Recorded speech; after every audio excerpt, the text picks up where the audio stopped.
The search continues tonight for a woman who disappeared more than 2 weeks ago. She's Columbia native Crystal Anderson. Investigators say she was last seen at her Aiken County home on August 20th. Her family says the 30-year-old mother recently moved to Aiken.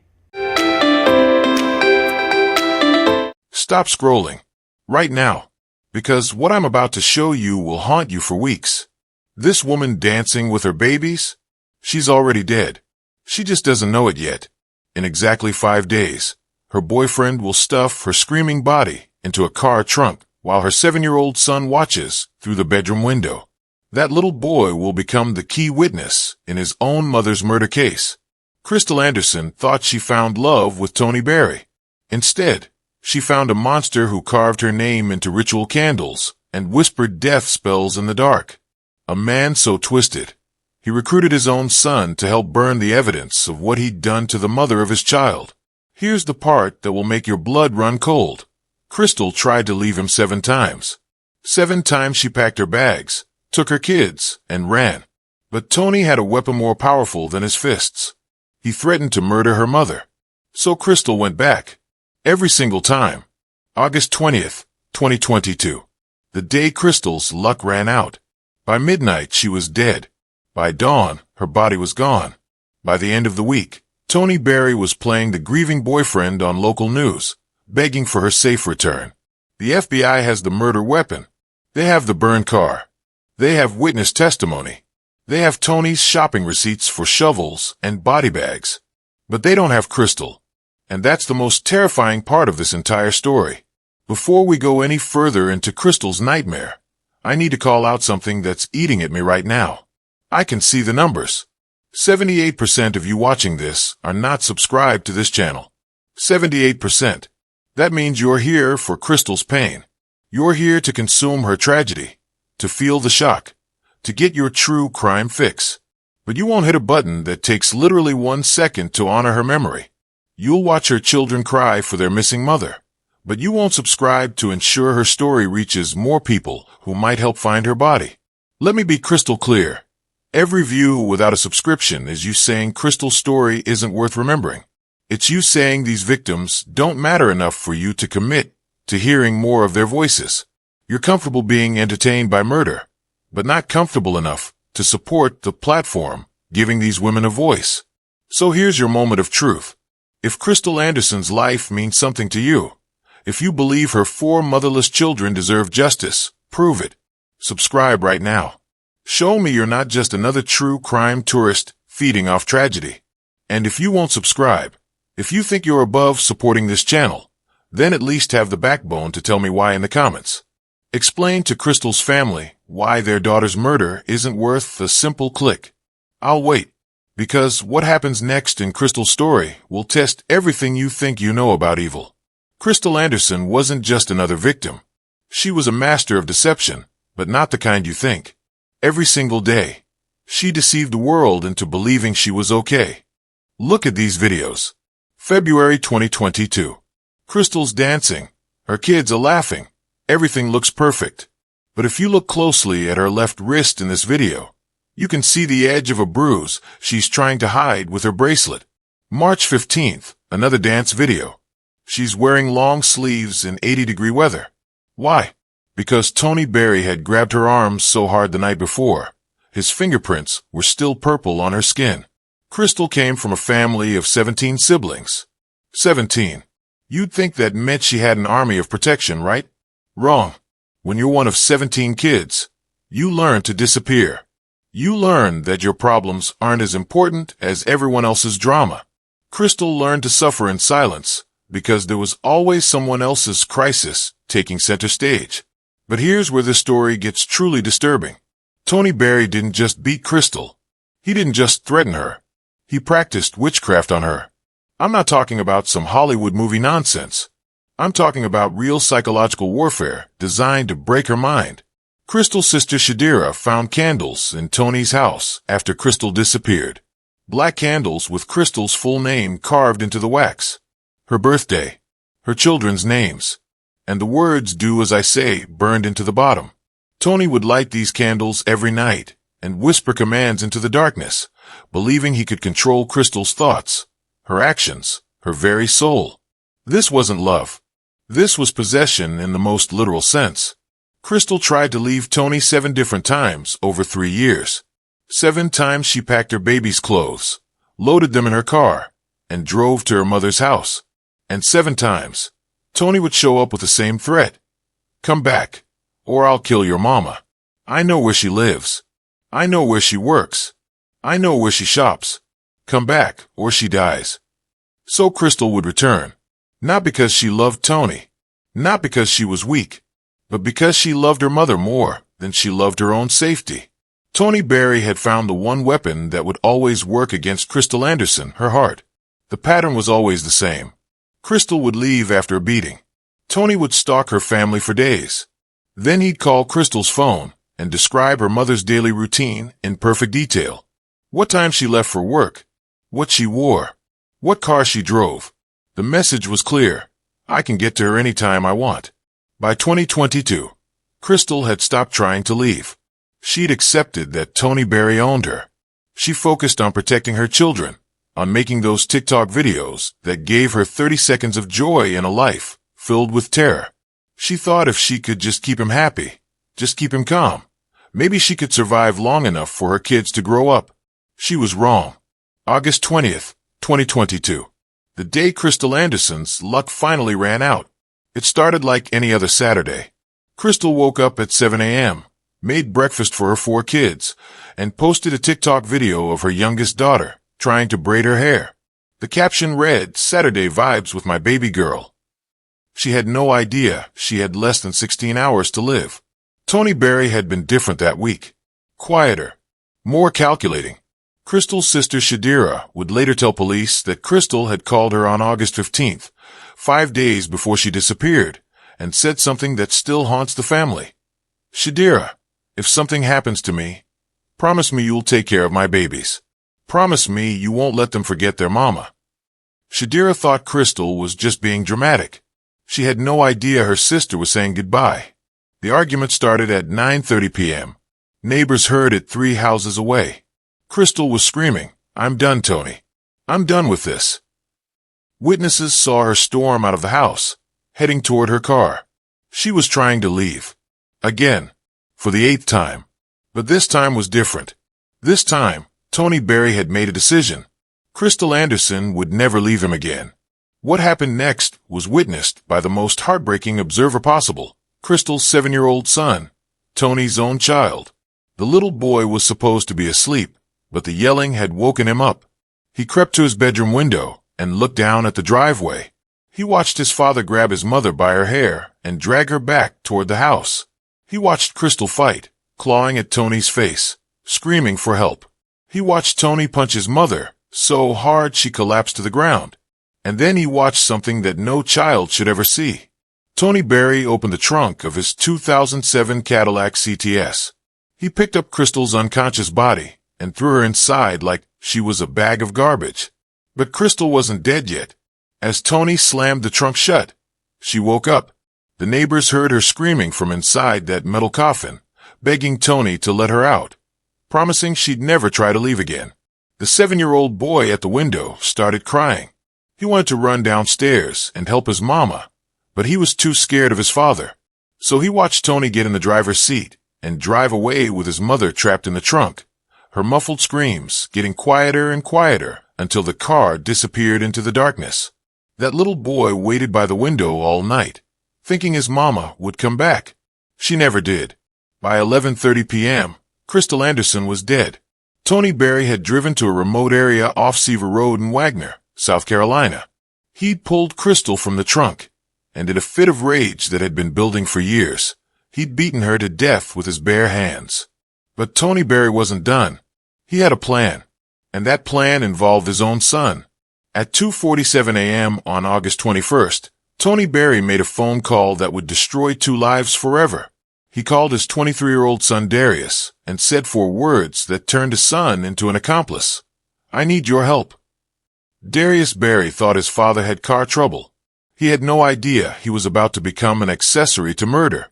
When Darius arrived at the location his father had texted him, he found Tony standing next to the Cadillac, covered in blood. Crystal's body was lying on the ground 20 feet away, her face so badly beaten that Darius later told police he didn't recognize her at first. "Dad, what did you do?" Darius asked. Tony's response was chilling. "She was going to leave me. She was going to take my son away from me. I couldn't let that happen." Here's where this story becomes even more twisted. Instead of calling the police, instead of running away, instead of doing anything a normal person would do, Darius Barry made a choice that would haunt him forever. He decided to help his father cover up Crystal's murder. The two men spent the next 3 hours disposing of Crystal Anderson's body. They dug a shallow grave in a location that has never been found. They buried the mother of 4 children like she was nothing more than roadkill. Then they went shopping. At 6:15 a.m., while Crystal's children were waking up wondering where their mama was, Tony and Darius Barry were at Walmart buying supplies. The receipt found in Tony's pocket tells the whole story. 1 shovel, 1 box of heavy-duty trash bags, 1 package of plastic coveralls, 1 pair of work gloves, 1 bottle of bleach, and 1 container of lime. These weren't random purchases. Tony Barry had researched exactly what he needed. Police found his internet search history on his phone. How to dispose of a body without leaving evidence. What chemicals dissolve human remains? How long does it take for a body to decompose underground? He'd been planning Crystal's murder for weeks. But Tony Barry made one critical mistake. He forgot about the car. The Cadillac that had been Crystal's prison. That had her DNA all over the trunk. That had her blood on the seats. That car was evidence that could send him to death row. So on August 28th, 8 days after Crystal's murder, Tony and Darius drove the Cadillac to a remote area in Newberry County, South Carolina. They doused it in gasoline and set it on fire, watching Crystal's final resting place burn to ash. What they didn't know was that Tony's cell phone was pinging cell towers the entire time, creating a digital trail that would lead police straight to them. What they didn't know was that the fire department would find the burned car within hours. What they didn't know was that even burned metal can tell a story. Forensic investigators found traces of Crystal's blood in that trunk. They found her hair fibers. They found her fingerprints on the inside of the trunk lid, where she'd clawed desperately trying to escape. But the most damning evidence wasn't physical. It was digital.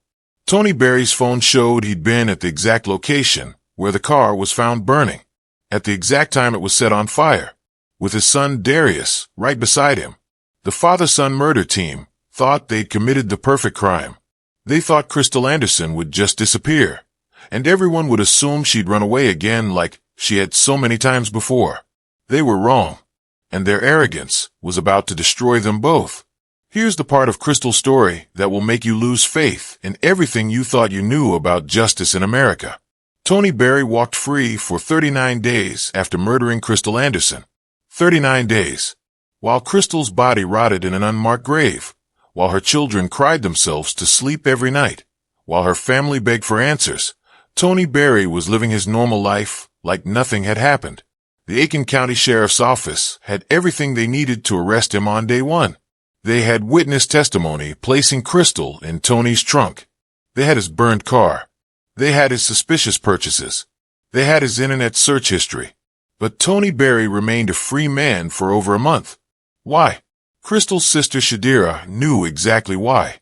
On September 18th, 2022, Shadira posted something on Facebook that went viral and exposed the ugly truth about how missing black women are treated in this country. So apparently it's not against the law to kidnap someone black and put them in the trunk of a car. And it's also not against the law to set your vehicle on fire. Just say you were in a crack house and your car was stolen. 29 days later, and my sister Crystal is still missing. She was heard screaming while being put in the trunk of Tony Barry's car, witnessed by her 9-year-old son. Aiken County Sheriff's Office was very insensitive and uncaring about my sister's disappearance from the very beginning and totally disregarded our family's cries for help. But Shadira wasn't done. She wrote something that cut straight to the heart of America's racial bias. If my sister was a white woman, there would be all kinds of warrants for his arrest, and his face would have been on every news station as a wanted man. There would be all kinds of manhunts and cadaver dogs looking for him and my missing sister. If she was a white woman. The post was shared over 50,000 times. Local news stations finally started paying attention. The FBI got involved. And suddenly, the Aiken County Sheriff's Office found a motivation they'd been lacking for over a month. But the damage was already done. Crystal's family had spent 39 days not knowing if she was alive or dead. They'd organized their own search parties, combed through swamps and woods, posted flyers on every street corner in 3 counties. They'd done the job that law enforcement should have been doing from day one. The most heartbreaking part? Crystal's children kept asking when the police were going to bring their mama home. Shadira had to explain to a 7-year-old, a 9-year-old, an 11-year-old, and a 13-year-old that the people who were supposed to protect their mother had failed her. Crystal's mother, Wanda Sumter, told reporters something that still gives me chills. I called that sheriff's office every single day for a month. Every day, I begged them to arrest Tony Berry. Every day, they told me they needed more evidence. More evidence? My daughter was heard screaming while being forced into a car trunked by a man with a history of violence. What more evidence did they need? The answer was simple and devastating. They needed Crystal to be white. When Tony Berry was finally arrested on September 28th, the family didn't even get a phone call from law enforcement. They found out by watching the evening news. After 39 days of begging for justice, after 39 days of being ignored and dismissed, Crystal's family learned about the arrest the same way strangers did. The Aiken County Sheriff's Office never apologized. They never acknowledged their failures. They never explained why it took 39 days to arrest a man who had committed murder in front of witnesses. But Crystal's family wasn't finished fighting. They organized prayer vigils that drew hundreds of people. They created a social media campaign that reached millions. They offered a $10,000 reward for information about Crystal's whereabouts. They did everything that law enforcement should have been doing from the beginning. And slowly, painfully, the wheels of justice finally started to turn. On December 13th, 2022, Tony Berry was finally charged with Crystal Anderson's murder. For months after he killed her.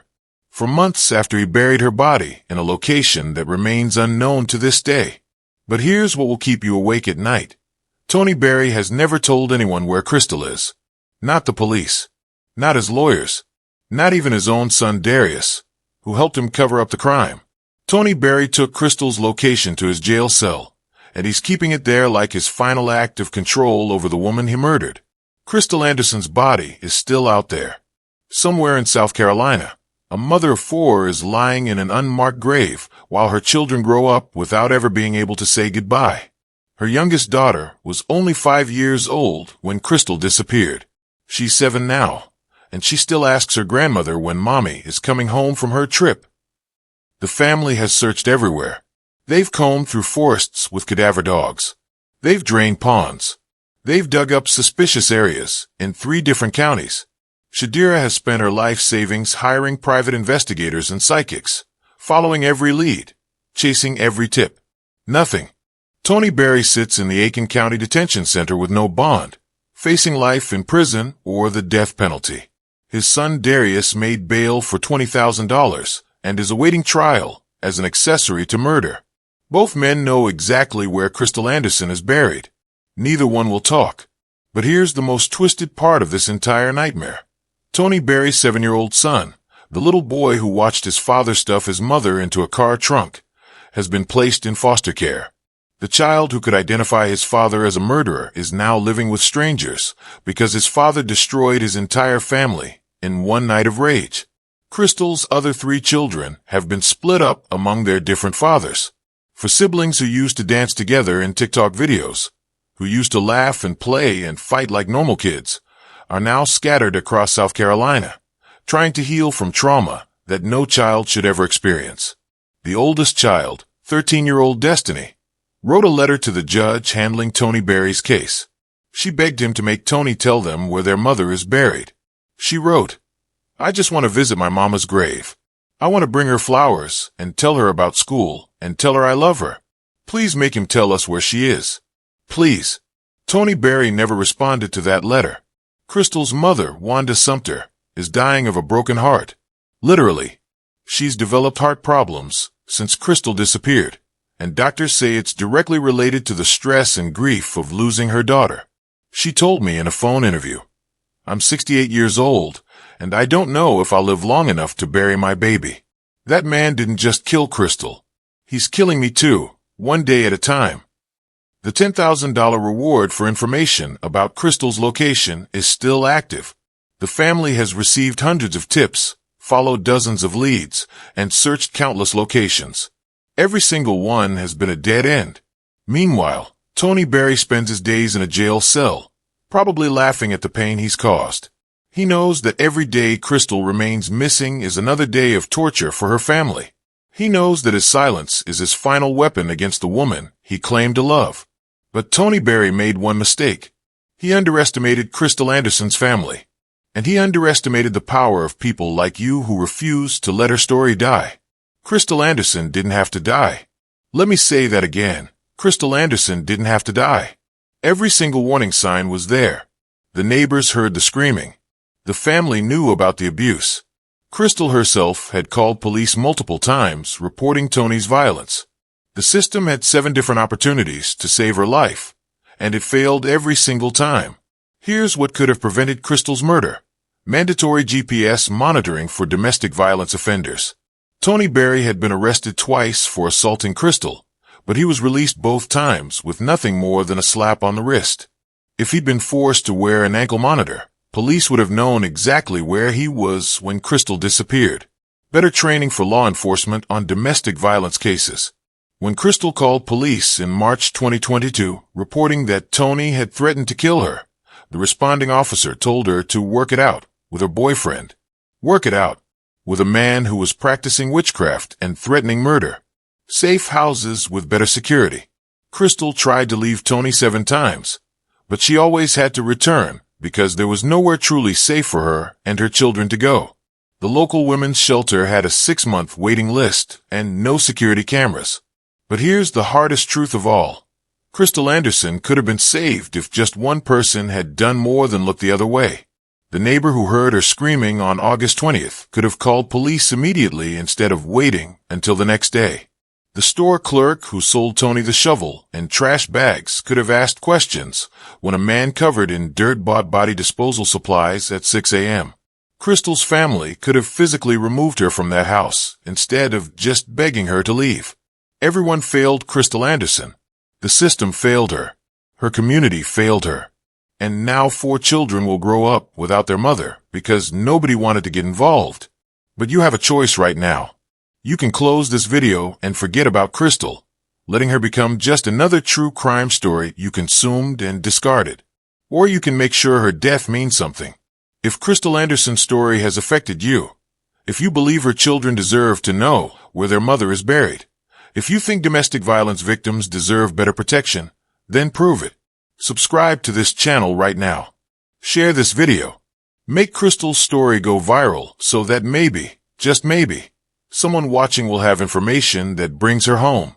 And if you won't subscribe, if you think you're above supporting the platform that's fighting for these forgotten victims, then at least have the courage to explain yourself in the comments. Tell Crystal's 4 motherless children why their mother's story isn't worth a simple click. Tell Shadira, who spent her life savings searching for her sister, why Crystal doesn't deserve your support. Because here's what I know about you. You'll watch the next true crime video that pops up in your feed. You'll consume another victim's tragedy for entertainment. But will you do anything to help? Will you subscribe to channels that give these women a voice? Will you share their stories? Will you demand justice? Crystal Anderson is still out there, somewhere in South Carolina, waiting to come home to her babies. Tony Berry knows where she is, and his silence is his final act of abuse against the woman he murdered. Don't let him win. Don't let Crystal be forgotten. Subscribe now, and help me make sure that every domestic violence victim's story is heard, remembered, and fought for. Because the next Crystal Anderson might be saved by someone who watched this video, someone who subscribed, someone who cared enough to act. The choice is yours.